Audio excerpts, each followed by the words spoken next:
All right, good afternoon. Again, it is now coming up about 1:58, so we're coming up on the top of the hour.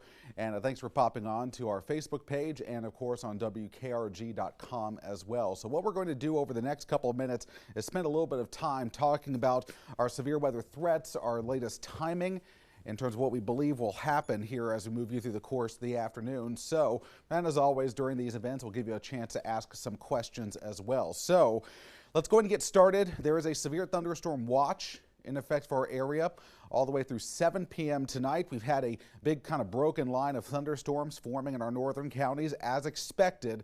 There have been some changes, though, regarding the timing of this. Even over the last couple of hours, this is really speeding up here. And so this will be getting into our southern areas around I-10, perhaps a little bit sooner than expected. But right now, we'll go ahead and do a little bit of storm tracking here. We'll go ahead and take you into where we believe some of the stronger thunderstorms are. Right now, we'll start up in Monroe County and areas along I-65. We can see we've had these fairly robust thunderstorms. We've had some indications of perhaps some hail in north of Frisco City, north and west of Monroeville. That storm north of Evergreen, which will generally head in the general direction of Georgiana, that one is likely producing some small hail. And we're also watching these storms down towards Frisco City, areas south of Jackson as well, for the potential for some hail and perhaps some gusty winds. Of course, what we're always keeping our eyes on is the rotation with these thunderstorms. We've seen a little bit of weak rotation, but what we're generally looking at with this severe weather setup is more of a damaging wind and hail threat as opposed to a significant tornado threat. Now, if you've been following the national weather headlines, of course, yesterday had a tremendous tornado outbreak across parts of Ohio, Indiana, Illinois. This is the same system that's causing this, but it's not nearly as robust as it was just even 24 hours ago. So there are some indications of some gustier wind within these thunderstorms, but no active warnings at this point. At this time. Now, farther west, we're looking at some stronger thunderstorms now rolling into Washington County near Chatham and northern Greene County into Mississippi. Again, everything is moving in an easterly fashion. Everything's moving to the east right around 30 miles per hour this afternoon, and that should be the general forward speed for most of the thunderstorms. So what will you anticipate are these thunderstorms to slowly start to develop south, and they're going to be moving into a very warm, very unstable environment here over the next couple of hours as we zoom things out. Now, we're also watching a couple of other very strong thunderstorms off to the west. Very strong storm here near Hattiesburg that's going to be working into Greene County and northern George County in Mississippi.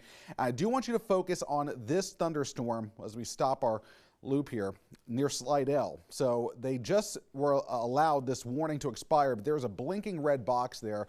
There was a confirmed tornado with this thunderstorm as it's now about to roll out over the open waters of the Gulf of Mexico. Should stay south of Gulfport, but if that continues on its current track, we'll have to watch that one as that will be making its approach towards Dauphin Island, probably I would say in the next maybe hour to hour and a half, and then eventually working its way towards coastal Baldwin County. So again, that storm does bear watching here through the course of the afternoon. So that's where we stand now in terms of the current radar setup here. Some of these storms are producing quite a bit of lightning at this point. I do want to show you that current watch that I made mention to, the current severe thunderstorm watch that is in effect here. Let me just hide our banner. So this is the watch. It's in effect for all of our Mississippi counties: Greene, George, Jackson, Washington, Mobile, Baldwin County, all those counties along the Highway 84 corridor. So Clark, Monroe, and Conecuh, Escambia, Alabama, and all of our northwest Florida counties as well.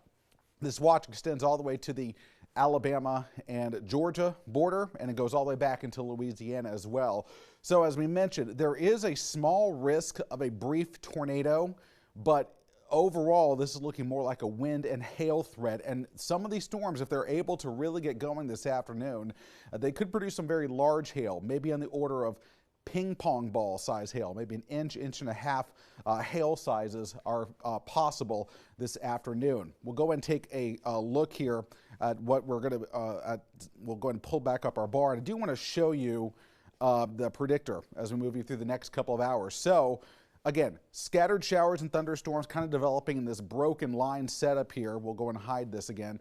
Now watch as we move you through the rest of the afternoon as this kind of coverage of showers and thunderstorms expands here. So this is through now about 6 p.m. this evening, expecting rain over Mobile County, now moving into Baldwin County. I know a lot of folks are out there for a couple of big events. We got the Bluegrass Festival, and we've also got the Fairhope Arts and Crafts Fest. I think we should be able to get both of those, at least the Arts and Crafts Fest, done today before the significant weather begins to roll its way into Baldwin County. So may have to wrap up maybe an hour early, but we'll have to watch this.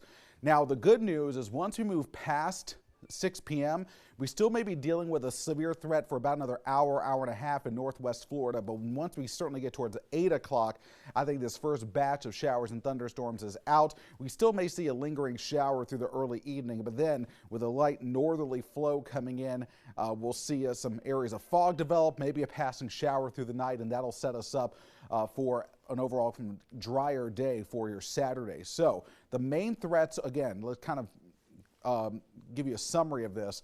I think there will be some damaging winds, maybe some of those winds up to 60, 65 miles per hour with some of the stronger gusts. Also, we're going to watch for a hail threat that develops this afternoon with any of these thunderstorms. Again, any of the storms here in now North Baldwin County, southern Monroe County could go severe at any point. We're going to watch them closely. Everything has kind of been sort of behaving itself in the last couple of minutes, but they will certainly bear watching through the course of the afternoon. All right, time to take some of your questions. I see a lot of folks popping onto our page here. Let's see. Yeah, I see Tony mentioning how the storms moved through Arkansas last night. They were much stronger, produced some significant hail. Let's see. And let's see, been hailing in Franklin and Franklin, Alabama, and North Monroe. Hey, Mike, Mike Stabler, if you I see you mentioned there's a hail report there. If you can approximate the size of that hail so we can pass it along to the Weather Service, that would be much appreciated. We did see some evidence there of that storm as it passed through northern Monroe County, that it was producing a little bit of hail. We're also getting, again, this thunderstorm here sitting right along the southern branch of the Alabama River. That is looking a little bit more suspect here, potentially getting in a little bit more lightning and perhaps some gusty winds starting to develop with that thunderstorm. That's north of Bay Minette, and that should be passing well north of Atmore as well. Now, it's kind of interesting when you look outside at this point, we're seeing a lot of fog, especially near the water along the coast as well. You've been just kind of really stuck in with it here today. Very quickly, let me step off camera. We just got a little alert here. I want to see what this is. Strong thunderstorm moving through north central Baldwin County and south central Clark counties. It looks like winds are now gusting up to about 40 miles per hour with that thunderstorm, and we're getting some half-inch hail sizes. So before we take any more questions here, very quickly, I want to go ahead and look at that thunderstorm that we just received that update on, and it's the one that we were just watching here. It's this storm now moving into northern Baldwin County. Let me get a couple of streets to pop up there, or communities. So this is near Montgomery Hill, the Blackshear community, Little River, and Chrysler, so up north of on North 59. And those storms are going to be heading in the general direction of Jack Springs, Huxford, areas north of Atmore, and that will approach Interstate 65 as well. So again, that's likely the strongest thunderstorm that we have at this time. I'll take a quick check of the hail on this. We're not really detecting too much in the way of active hail at this point.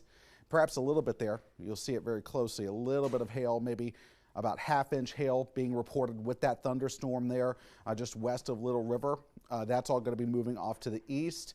And again, still a good bit of lightning embedded within that storm as well. So that's going to be a storm that bears watching. Let's look at the shear. Not seeing any significant signs of rotation with this storm at this point. Maybe a loft for getting a little bit. And you can kind of see, let me go and put this into laps just to see how that storm has kind of been behaving here in the last couple of minutes. You can kind of see how it moves south. Again, you get a little bit of a gusty wind developing there near the Blackshear community, and that storm again is sliding to the east, maybe a little south of due east. So that will again head towards Boonville, Jack Springs, the Porch community as well. So that's the strongest thunderstorm at this time. All right, let's get back to some of your questions. We'll stay on for about another 5 minutes here, and let's see. All right, Mike, thanks for that. About quarter-size hail there in northern Monroe County near the Franklin community. I'll pass that as soon as we pass it along to the Weather Service as soon as we get off of our Facebook Live session here. Cheryl Weaver, I know you folks are going to be asking about your specific town, so in case you missed the model here, let me go back to our home view. Again, you can kind of see we've got two areas of thunderstorms that we're watching. The storms are working along this line here, stretching from now Greenville through Monroeville, now southern Washington County, now moving into Leakesville. Very strong thunderstorm on the back end of this near Hattiesburg. That is going to be making a beeline toward Greene County in the next give it about another 30 to 40 minutes here. And then we're also watching a very strong thunderstorm approaching Gulfport, Mississippi.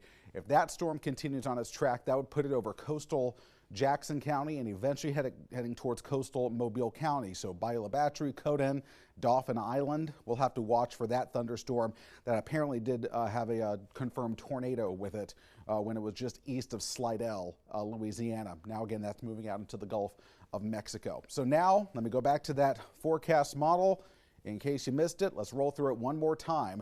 So as we start the clock here, we're going to actually start about an hour ahead. So this is about 3 p.m., expecting again this kind of big broken line of thunderstorms that will continue to work its way off to the east. And again, I think most of those storms should go south of I-65, certainly by about maybe 4 or 5 o'clock. And then more rain moving through Mobile, Baldwin counties for around 5 to 6 o'clock. And then once we move after 5 p.m., that's when the threat starts to ramp up over parts of northwest Florida. Again, this severe thunderstorm watch officially goes until 7 p.m. I'm thinking there's a chance that we could see this extend maybe another hour, waiting for all of that to get out of here. And then certainly by about 8 o'clock this evening, I think the entire threat should wrap up. After that, we'll be left with scattered clouds, more fog developing tonight and into tomorrow morning.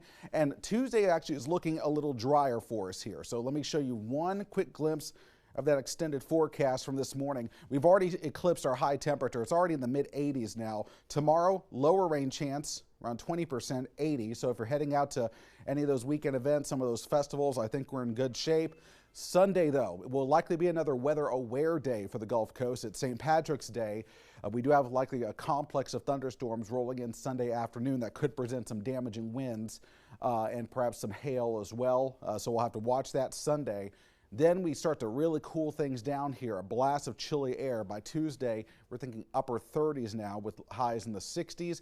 So that's another little quick blast of colder air before we start warming things up end of next week ahead of yet another late week rainmaker that comes in by Thursday and into Friday as well. Let's go back to the home view. Everyone wants to go ahead. All right. So we'll go back into quickly some of these thunderstorms here. Again, if you're watching here on our Facebook page, we're keeping our eyes on several thunderstorms, especially here in northern Baldwin County. It appears to be the strongest thunderstorm now, heading for areas north of Atmore. That's where we stand now regarding our threats here. Dothan, folks in Dennis, Dover, and Dothan, you are under a severe thunderstorm watch. Those storms should get to you later this afternoon, probably around 4 or 5 o'clock. All right, it looks like the questions are winding down, so we're going to go ahead and quickly wrap up this Facebook Live session. We're going to keep you updated on WKRG.com. We have a story on the homepage for you to follow. We'll send out some alerts through our WKRG weather app as well if we get any warnings issued, and of course, we'll be prepared to go on television and interrupt programming if we need to. So, from all of us at WKRG, stay safe this afternoon, download the WKRG weather app, and we'll certainly keep you updated.